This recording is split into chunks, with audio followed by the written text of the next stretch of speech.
ମୁଁ ଘଡ଼ିଆଳ ସାମ୍ବାଦିକ। ଚାନ୍ଦା ନଦେଲେ ତୁମ ନାଁରେ ମୋ ଖବର କାଗଜରେ ନ୍ୟୁଜ୍ କରି ବଦନାମ କରିଦେବି। ଆମେ ଯେଉଁ ଘଡ଼ିଆଳ ସାମ୍ବାଦିକ କଥା କହୁଛୁ ସେ କଟକ ଜିଲ୍ଲା କିଶନ ନଗର ଥାନା ଅଞ୍ଚଳରେ ନିଜକୁ ସାମ୍ବାଦିକ କହି ଆତଙ୍କ ଖେଳାଇ ଚାଲିଛି, ଯାହାକୁ ନେଇ ପ୍ରକୃତ ସାମ୍ବାଦିକ ମହଲରେ ନିନ୍ଦା କରାଯାଇଛି। ସୂଚନା ଥାଉ କି ମାଣପୁର ପଞ୍ଚାୟତର ପୂର୍ବତନ ସରପଞ୍ଚ ରବୀନ୍ଦ୍ର ଖୁଣ୍ଟିଆକୁ ଚାନ୍ଦା ମାଗି ଧମକ ଚମକ ଦେବା ଏବଂ ଚାନ୍ଦା ନ ଦେବାରୁ ଏକ ନିର୍ଦ୍ଦିଷ୍ଟ ଖବର କାଗଜରେ ରବୀନ୍ଦ୍ରଙ୍କ ନାମରେ ମିଛ ଖବର ଲେଖା ବାହାରିବାକୁ ନେଇ ଅସନ୍ତୋଷ ପ୍ରକାଶ ପାଇଛି। ଏକ ପୁଅ ଝିଅ ମାମଲାରେ ଖବର କାଗଜରେ ସାମ୍ବାଦିକ କହୁଥିବା ସେହି ସାମ୍ବାଦିକ 1 ଲକ୍ଷ ଟଙ୍କା ଚାନ୍ଦା ମାଗିଥିଲେ। ଚାନ୍ଦା ନ ଦେବାରୁ ବିଭିନ୍ନ ସମୟରେ ଧମକ ଚମକ ଦେଉଛନ୍ତି ଘଡ଼ିଆଳ ସାମ୍ବାଦିକ। ସେପଟେ ଉକ୍ତ ସାମ୍ବାଦିକ କହୁଥିବା ବ୍ୟକ୍ତିଙ୍କ ନାମରେ ମାନହାନି ମାମଲା କରାଯିବ ବୋଲି କହିଛନ୍ତି ରବୀନ୍ଦ୍ର ଖୁଣ୍ଟିଆ।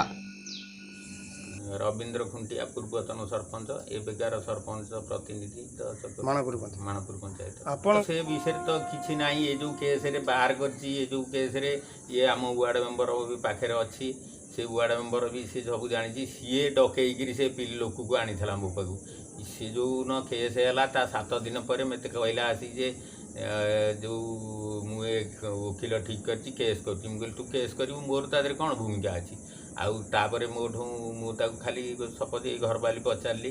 ମୁଁ କହିଲି ଏ ଝିଅର କ'ଣ, ଝିଅକୁ ତୋର ଟେକି ନେଇଯାଇଛନ୍ତି ନା ଘୋଷାରି ନେଇଯାଇଛନ୍ତି?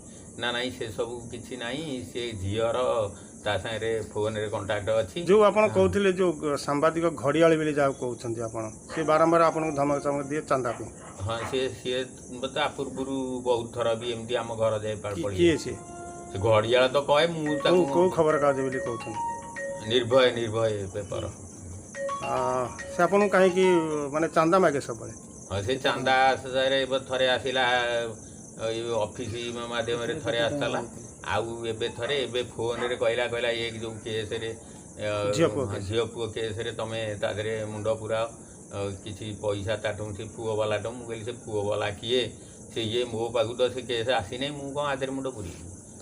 ଏତିକିରେ ତାପରେ ତ ଏ କେସ୍ ତ ବାହାର କରିଛି। ଏଇ ଯେଉଁ ମୁଁ ଆଜି ଦେଖିଲି, ଏଇ ଯେଉଁ ନିର୍ଭୟ ପେପରରେ ମୋ ବିରୁଦ୍ଧରେ ସବୁ ଅଛି, ଜନପ୍ରତିନିଧି ଏମିତି 20,000 କହି ଧମକେଇଛି। ମୁଁ ଏ ଧମକା କି କିଛି ଆ ଭିତରେ ତା ସାଙ୍ଗରେ କିଛି ଆଲୋଚନା କରିନି। ସେ କ'ଣ ଘଡ଼ିଆଳ ତ ସେମିତି ଗୋଟେ ହାତୀଆଳ ଭଳିଆ ପିନ୍ଧିକିରି କ'ଣ ଆସିଥିଲା, 2-3 ଥର ଆଇଛି ଆମ ଘରକୁ।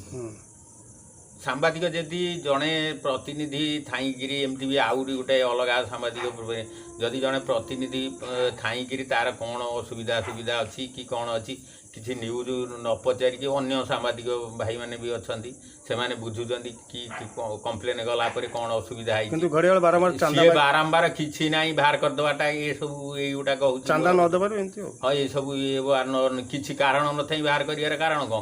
ଯଦି କୌଣସି ଭୁଲ ହେଇଛି କି ମୋତେ